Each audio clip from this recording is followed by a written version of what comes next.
பஞ்சப்பள்ளி அருகே இருசக்கர வாகன விபத்தில் சிக்கி அரசு பள்ளி ஆசிரியை உயிரிழந்த நிலையில் விபத்து குறித்த சிசிடிவி காட்சி வெளியாகி அதிர்ச்சியை ஏற்படுத்தியுள்ளது. தருமபுரி மாவட்டம் பஞ்சப்பள்ளி அடுத்த ஏரி பஞ்சப்பள்ளியைச் சேர்ந்த ஆனந்தகுமார் என்பவரின் மனைவி தவித்தார். இவர் அத்திமுட்லு அடுத்த நெல்லாம்பட்டி அரசு துவக்கப்பள்ளியில் ஆசிரியையாக பணிபுரிந்து வந்த நிலையில் தனது கணவருடன் வழக்கம் போன்று பள்ளிக்கு இருசக்கர வாகனத்தில் சென்றுள்ளார். மாரண்டஹள்ளியிலிருந்து பஞ்சப்பள்ளி நோக்கி வந்து கொண்டிருந்த போது ராமன்கோட்டாய் அருகே திடீரென எதிரே வந்த இருசக்கர வாகனம் இவர்கள் சென்ற இருசக்கர வாகனம் மீது மோதி விபத்துக்குள்ளானதில் பின்னால் இருக்கையில் அமர்ந்து வந்த ஆசிரியை கவிதா நிலை தடுமாறி விழுந்ததில் தலையில் படுகாயமடைந்தார். தொடர்ந்து அவர் மருத்துவமனையில் அனுமதிக்கப்பட்டு சிகிச்சை பெற்று வந்த நிலையில் சிகிச்சை பலனின்றி உயிரிழந்தார். விபத்து குறித்து பஞ்சப்பள்ளி போலீசார் வழக்கு பதிந்து விசாரித்து வரும் நிலையில் விபத்தின் சிசிடிவி காட்சிகள் வெளியாகியுள்ளது. காரைக்கால் மற்றும் அதன் சுற்றுவட்டார பகுதிகளில் இரவு முதல் தொடர் மழை காரணமாக மக்களின் இயல்பு வாழ்க்கை பாதிக்கப்பட்டுள்ளது. தென்மேற்கு வங்கக்கடலில் உருவான டிட்வா புயல் காரணமாக காரைக்கால் மாவட்டத்தில் உள்ள நகர பகுதி மற்றும் திருநள்ளாறு, கோட்டுச்சேரி, நெடுங்காடு, நிரவி, திருப்பட்டினம் உள்ளிட்ட பல்வேறு புறநகர் பகுதிகளில் நேற்று இரவு முதல் தொடங்கிய தொடர் மழை இன்று வரை பெய்தது. இதனால் பொதுமக்கள் இயல்பு வாழ்க்கை பெரிதும் பாதிக்கப்பட்ட நிலையில் கடும் குளிர் நிலவி வருகிறது.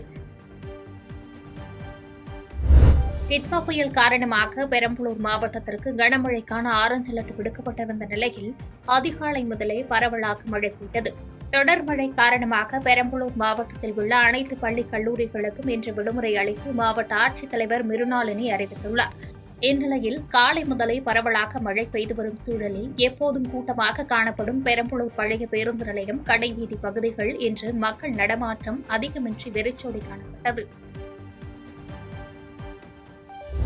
திருவாரூர் மாவட்டத்தில் தொடர்ந்து பெய்து வரும் மழையின் காரணமாக தாளடி நெல் பயிர்கள் மழை நீரில் மூழ்கி விவசாயிகளிடையே பெரும் சோகத்தை ஏற்படுத்தியுள்ளது. இந்நிலையில் நேற்று இரவு முதல் தற்போது வரை பெய்து வரும் மழை காரணமாக மாவட்டத்தின் பல்வேறு இடங்களில் சுமார் 1000 ஏக்கர் நெற்பயிர்கள் மழை நீரில் மூழ்கியுள்ளது. குறிப்பாக பல்லவராயன் கட்டளை, புழுதிக்குடி, விக்கிரபாண்டியம், கோட்டூர் உள்ளிட்ட பகுதிகளில் ஆயிரக்கணக்கான ஏக்கர் தாளடி நெல் பயிர்கள் மழை நீரில் மூழ்கியுள்ளது. 1 ஏக்கருக்கு 8000 செலவு செய்துள்ள பயிர்கள் அழுகி வரும் அவலநிலை ஏற்பட்டுள்ளது. இந்நிலையில் கிளை வாய்க்கால்களை போர்க்கால அடிப்படையில் தூர்வாரி விளைநிலங்களை சூழ்ந்துள்ள மழைநீரை வடிய வைக்க வேண்டும் என்று விவசாயிகள் கோரிக்கை வைத்துள்ளனர். டிட்வா புயலை போர்க்கால அடிப்படையில் எதிர்கொள்ள தயார் நிலையில் உள்ளதாக மயிலாடுதுறை மாவட்ட நிர்வாகம் அறிவித்துள்ளது. டிட்வா புயலை எதிர்கொள்ளும் விதமாக மயிலாடுதுறை நகராட்சி அலுவலகத்தில் நகராட்சி அதிகாரிகளுடன் மாவட்ட ஆட்சித்தலைவர் ஆய்வுக் கூட்டம் நடத்தினார். பின்னர் செய்தியாளர்களை சந்தித்த மாவட்ட ஆட்சித்தலைவர் ஸ்ரீகாந்த் அவர்கள் புயலை எதிர்கொள்ளவும் மழைநீரை அப்புறப்படுத்தவும் போர்க்கால அடிப்படையில் அனைத்து தளவாட பொருட்களுடன் மாவட்ட நிர்வாகம் தயார் நிலையில் இருப்பதாக கூறினார். மேலும் பொதுமக்கள் எச்சரிக்கையாக இருக்கும்படி அறிவுறுத்தினார். தரங்கம்பாடியில் கடல் சீற்றத்துடன் காணப்படும் நிலையில் டேனிஷ் கோட்டை சுற்றுலா மையம் பொதுமக்கள் வருகையின்றி வெறிச்சோடி காணப்பட்டது. வங்கக்கடலில் நிலை கொண்டுள்ள டிட்வா புயல் காரணமாக மயிலாடுதுறை மாவட்டத்தில் நேற்று இரவு முதல் இடைவிடாமல் மழை கொட்டி தீர்த்து வரும் நிலையில் தரங்கம்பாடி கடலோர பகுதிகளில் பலத்த காற்றுடன் கனமழை பெய்தது. இதனால் கடல் சீற்றத்துடன் காணப்பட்ட நிலையில் தரங்கம்பாடி கடற்கரையில் அமைந்துள்ள வரலாற்று சின்னமான டேனிஷ் கோட்டை சுற்றுலா மையம் பொதுமக்களின்றி வெறிச்சோடி காணப்பட்டது.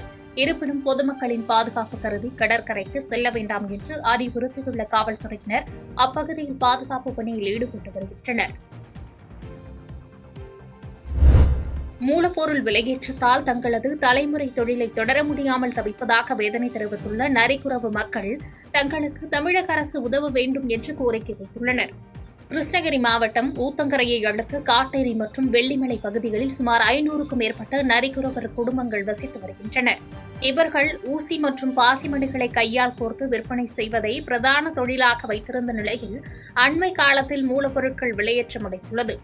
செம்பு கம்பி 1 கிலோ ரூபாய் 500லிருந்து 1300ஆகவும், பாசிமணிகள் உள்ளிட்ட பொருட்கள் 300லிருந்து 750ஆக விற்பனையாகி வரும் நிலையில் தங்களது தொழிலை தொடர முடியாமல் நெருக்கடியை சந்தித்துள்ளதாக வேதனை தெரிவித்த அவர்கள் தங்கள் வாழ்வாதாரத்தை காக்க அரசு மானியத்துடன் வங்கிக் கடன் வழங்க வேண்டும் என்றும் அரசாங்க சலுகைகள் அனைத்தும் கிடைக்க ஏற்பாடு செய்ய வேண்டும் என்று கோரிக்கை வைத்துள்ளனர்.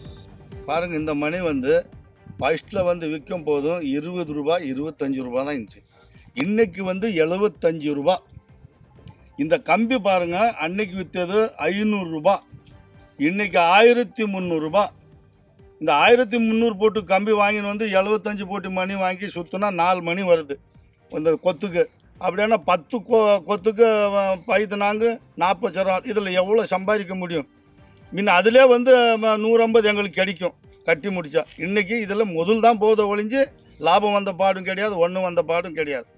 அப்படி சும்மா பொழுதுபோக்கு உக்காந்து கட்டின்கிற பொழப்பாக்குது. இப்போ மணி பார்த்தீங்கன்னா ஒரு மாலை 3 ரூபாய் இருந்துச்சு, இன்னைக்கு 7 ரூபாய் 50 பைசா வந்திருக்கு. நாங்கள் கடையில் எடுத்துகிட்டு போய் போட்டால் முன்னால ஒரு மணிக்கு 5 ரூபாய் 6 ரூபாய் லாபம் வரும். இப்போ வந்து 2 ரூபாய் கூட வரதில்லை. பின்ற கூலி 10 ரூபாய் கேட்குறாங்க. எங்களுக்கு கவர்மெண்ட் அரசாங்கம் பார்த்து இந்த காப்பரோட விலையை குறைச்சி எங்களுக்கு எங்கள் நரிக்குற இனத்துக்கு நீங்கள் கொஞ்சம் ஹெல்ப் பண்ண மாதிரி இருக்கும். செய்திகளை உடனுக்குடன் தெரிந்து கொள்ள கீழ்கண்ட கேபிள் மற்றும் டிடிஹெச் நெட்வொர்க்குகளில் எம்நாடு செய்தி தொலைக்காட்சியை காணுங்கள்.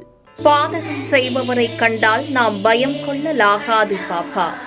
மோதி மிதித்து விடு பாப்பா, அவர் முகத்தில் உமிழ்ந்து விடு பாப்பா. அண்மை செய்திகளை உடனுக்குடன் தெரிந்து கொள்ள இணைந்திருங்கள் எம்நாடு தொலைக்காட்சியுடன்.